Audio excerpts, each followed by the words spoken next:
Hey art friends, today I'm going to talk to you about taping paper to your artboards. This is my artboard. It's just a piece of masonite that has been cut into a size that fits the kind of the dimensions of paper I use. Okay, why do people want to tape their pictures down to a board? If you use wet media like I do, it can wrinkle when you're using products on it, like watercolor or gouache. It'll make the paper wrinkle. So the solution to that is to stretch it and keep it in place through the process. It won't make it perfect, but it will work. Some people use artist blocks. I don't. I would be willing to give it a try again in the future, but it's not currently what I do. We all go through seasons. What I do, as you can see, is I am taping the backside of this piece of paper. Why am I putting it on the backside of the paper? It's because my paper always rips like this. I have tried masking tape, I've tried the blue painter's tape, I've tried artist drafting tape. All of it makes it rip. So I decided that if it all rips, that I'm just going to use the cheapest one, and I am just going to use it on the back of the paper where the piece of artwork is not, and it won't affect how my art looks once it's finished. I tape half of the tape on the paper and half of the tape off onto the drawing board. You might be thinking to yourself that masking tape is being eaten up, and it's true, but it's cheaper than a lot of the other products that I have seen being used. Like masking tape, I priced it out. You can get like a 1-inch roll for between $2 and $4, while blue painter's tape is between $5 and $8, and then artists tape goes anywhere from $4 to $10 a roll.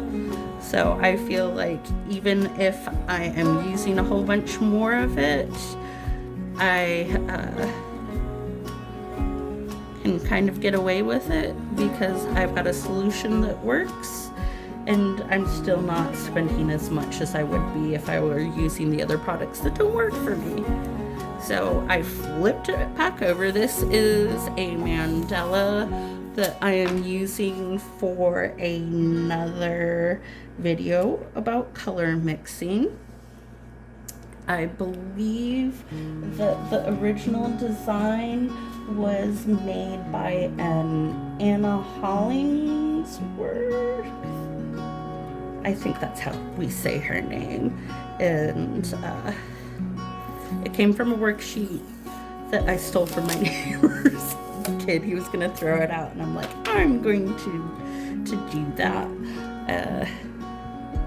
If you can find an original source for her worksheet, let me know in the comments. I will totally put the description in the comments so you can find that resource for yourself. And as I'm taping this tape that's taped to my paper to the board, and I'm sort of making so that it's taut so that it doesn't have an air bubble underneath. Not terribly interesting to watch, but it's my process, and while I'm doing it, I can talk to you about tape. So I went and called different companies that I am familiar with, and I got them to talk to me about tape so that you can make informed decisions for yourself. I figured that you might be using a different surface than I am, and you might be able to get different types of tape to behave different instead of just ripping the back of your substrate always. Like if you're using canvas, I'm sure you'd have a different effect. I called the company and they said that masking tape you can leave on something for 7 to 14 days. Blues painter tape will go from 14 to 22. Yellow frog tape, which is and it's kind of expensive and I've never used it. It can go up to 60 days. It's like $10 a roll though. And then like artist tape you can use up to 30 days on a surface before the manufacturer starts saying that you might have problems with the tape bonding with the substrate. Yep, that's it. Thanks for liking and subscribing. I'll see you again next time. Bye.